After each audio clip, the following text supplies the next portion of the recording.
عزیز طالبات السلام علیکم۔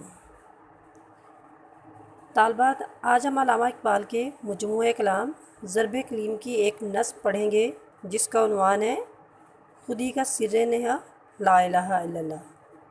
نظم کا عنوان لا الہ الا اللہ ہے، جبکہ اس کا پہلا مصرع خودی کا سر نہا لا الہ الا اللہ ہے۔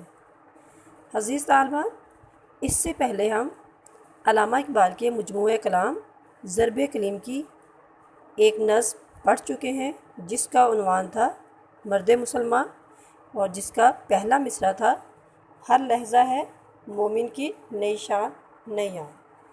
اور آج ہم نے پڑھنی ہے ضرب کلیم میں سے ایک اور نظم جس کا عنوان ہے لا الہ الا اللہ۔ اس نظم میں کچھ الفاظ مشکل ہیں جس کے معنی میں نے ساتھ لکھے ہیں، یہ آپ کو اسکرین پہ نظر آ رہے ہوں گے۔ خودی یعنی اپنی ذات نفس کی معرفت ہے، سر نہا چھپا ہوا، تیغ تلوار، فساں تلوار کی دھار تیز کرنے والا آلہ، صنم کدہ کے معنی ہے بت خانہ، متاع غرور دنیا کی دولت، اور سود کے معنی ہے نفع، زیاں نقصان، رشتہ و پیوند رشتہ داریاں، خرد کے معنی ہے عقل، زمان و مکان یعنی دنیا کائنات، زناری برہمنوں کا وہ دھاگا جو وہ ہاتھ میں باندھتے ہیں جسے جنیو بھی کہتے ہیں، لیکن یہاں اس سے مراد ہے کافر ہو جانا، جماعت مسلمان قوم۔ جی طالبہ، یہ نظم لا الہ الا اللہ میں کچھ مشکل الفاظ تھے۔ اب ہم شروع کرتے ہیں نظم کا پہلا شعر ہے خودی کا سر نہا لا الہ الا اللہ، خودی ہے تیغ فساں لا الہ الا اللہ۔ یہ اس نظم کا پہلا شعر ہے۔ علامہ محمد اقبال رحمۃ اللہ علیہ کے ہاں خودی انسانی روح کا لازمی جزو ہے۔ قرآن پاک میں اللہ تعالیٰ نے انسانی روح کو امر ربی کہا ہے، اس لیے اقبال یہاں خودی کو لا الہ بتاتے ہیں۔ خودی یعنی اپنی ذات کی معرفت کا راز، اور خودی کا راز کلمہ توحید میں چھپا ہوا ہے۔ توحید کے بغیر نہ تو خودی کی سمجھ آ سکتی ہے اور نہ ہی یہ حاصل ہو سکتی ہے۔ دوسرے مصرعے میں بتایا گیا ہے کہ خودی کو اگر تلوار سمجھیں، یعنی خودی کو اگر تلوار سمجھ لیں تو لا الہ اس کی ڈھال ہے، تیغ تلوار، اور فساں تلوار کو تیز کرنے والا پتھر۔ اگر تلوار ہو اور اس کو تیز کرنے والا پتھر ہی نہ ہو تو تلوار بیکار ہے۔ اسی طرح خودی کے لیے لا الہ یعنی توحید ضروری ہے۔ اب ہم آتے ہیں دوسرے شعر کی طرف۔ دوسرا شعر ہے یہ دور اپنے ابراہیم کی تلاش میں ہے، یہ دور اپنے ابراہیم کی تلاش میں ہے، صنم کدہ ہے جہاں لا الہ الا اللہ۔ اس شعر میں شاعر کہتا ہے کہ موجودہ دور میں یعنی عہد حاضر میں نمرود کے زمانے کی طرح توحید کو چھوڑ کر لوگ بت پرستی کی طرف مائل ہو چکے ہیں۔ یہ ضروری نہیں ہے کہ آج وہ بت پتھر کے ہوں، بلکہ انسان نے غیر خدا کے بت اپنے دل میں تراش رکھے ہیں، یعنی کہ اللہ کے علاوہ اس نے اپنے دل میں اور کئی طرح کے بتوں کو جگہ دے دی ہے۔ کفر، شرک، مادہ پرستی، خدا گریزی اور اس دور کی بے شمار ایسی برائیاں ہیں جو بت ہی کہلاتی ہیں، اور مسلمان نے اپنے دل میں ان کو جگہ دے دی ہے۔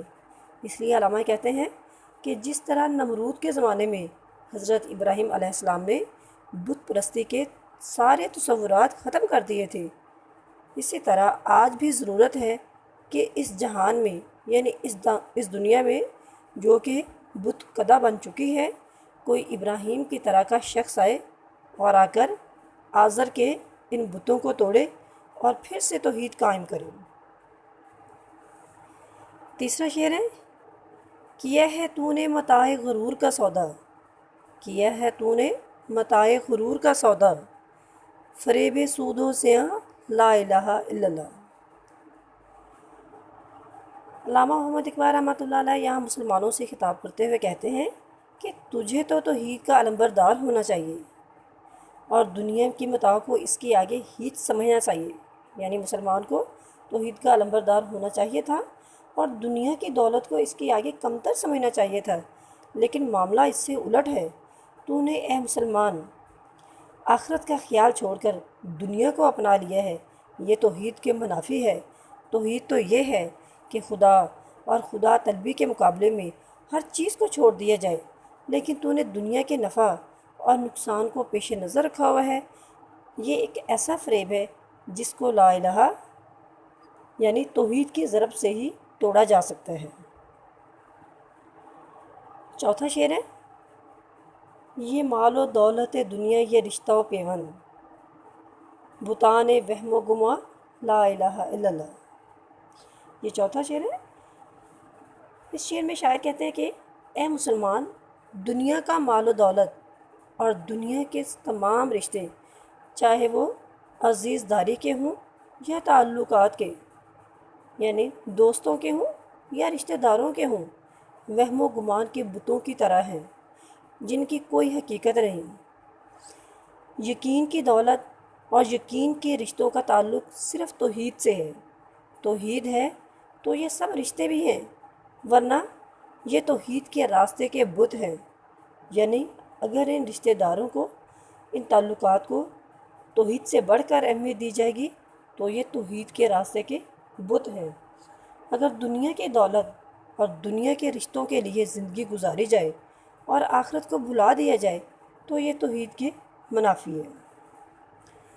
پانچواں شعر، خرد ہوئی ہے زمان و مکان کی زناری، خرد ہوئی ہے زمان و مکان کی زناری، نہ ہے زمان نہ مکان لا الہ الا اللہ۔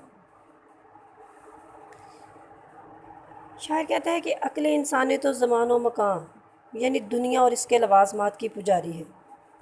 انسانی عقل تو ظاہری فائدے کی دنیا ہے، اسی لیے شاعر نے کہا ہے کہ انسانی عقل تو زمان و مکان یعنی دنیا اور اس کے لوازمات کی پجاری ہے، اور اس کا جنیب یعنی زناری، زناری وہ دھاگا ہوتا ہے جو برہمن پہنتے ہیں اور اس کو جنیب کہتے ہیں۔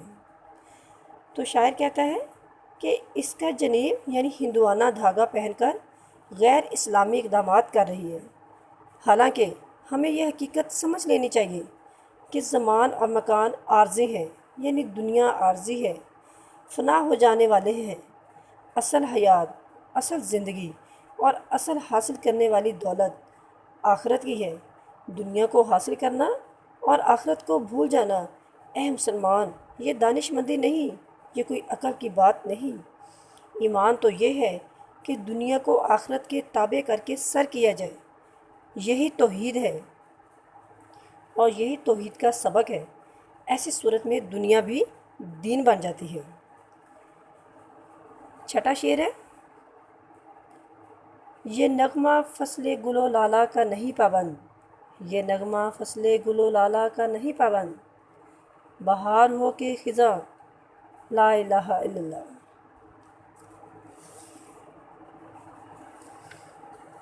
یہ چھٹا شعر ہے۔ اس میں شاعر کہتا ہے کہ توحید یعنی لا الہ محدود نہیں، ایسا نہیں ہے کہ خوشحالی ہو، مال و دولت ہو تو توحید اور بدحالی ہو تو شرک اختیار کر لیا جائے۔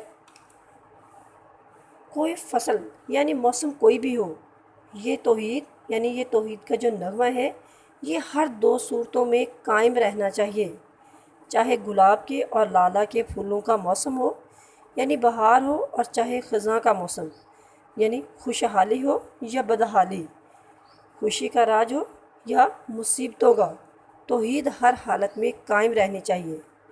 اس سے مراد یہ ہے کہ اے مسلمان، چاہے دنیاوی طور پر تیرا عروج ہو، چاہے زوال ہو، لا الہ الا اللہ کے روح سے اپنے جسم کو خالی نہیں کرنا چاہیے۔ کیا کہتے ہیں علامہ اقبال؟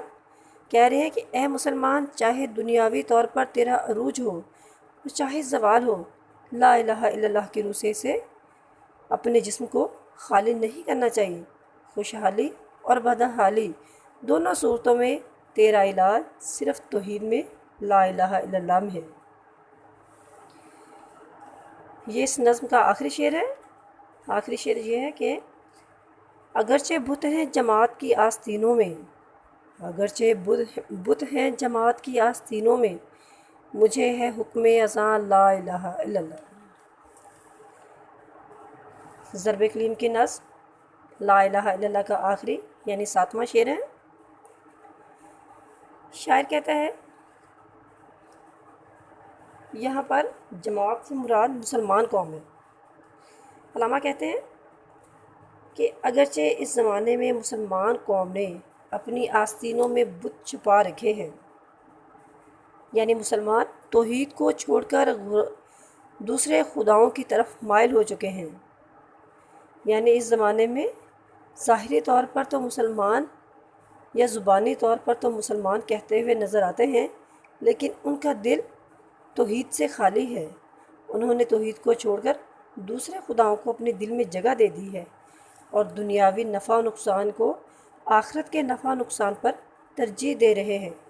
لیکن مجھے اللہ تعالیٰ کی طرف سے حکم ہے، یا اللہ تعالیٰ یا وہ یہ کہنا چاہتے ہیں کہ مجھ میں اللہ تعالیٰ نے یہ صلاحیت پیدا کی ہے کہ میں اس حالت میں بھی قوم کے سامنے اللہ اکبر کی آواز لگاؤں، یعنی اللہ سب سے بڑا ہے، مجھے یہ آواز لگانے کی صلاحیت اللہ تعالیٰ نے عطا کی ہے اور دنیا کو بتاؤں کہ اللہ سب سے بڑا ہے۔ باقی جو کچھ تم اپنائے ہوئے ہو یا جس کو تم اپنانا چاہتے ہو وہ بہت ہی کمتر ہے، بہت ہی چھوٹا ہے، فانی ہے۔ اس لیے ضروری ہے کہ توحید کو مضبوطی سے پکڑ لو۔ جو توحید کو مضبوطی سے پکڑ لے گا اسی کے لیے فلاح کا راستہ ہے۔ تو آج بھی مسلمان قوم کو چاہیے کہ وہ اپنی آستینوں میں جو اس نے بت چھپا رکھے ہیں ان کو ختم کر کے، ان کو توڑ کے صرف توحید کو مضبوطی سے پکڑ لے، تو آج بھی مسلمان قوم فلاح کا راستہ پا سکتی ہے۔ جی طالبہ، ضرب کلیم کی یہ نظم جو کہ 7 اشعار پر مشتمل تھی ہم نے پڑھی، جس کا عنوان تھا لا الہ الا اللہ۔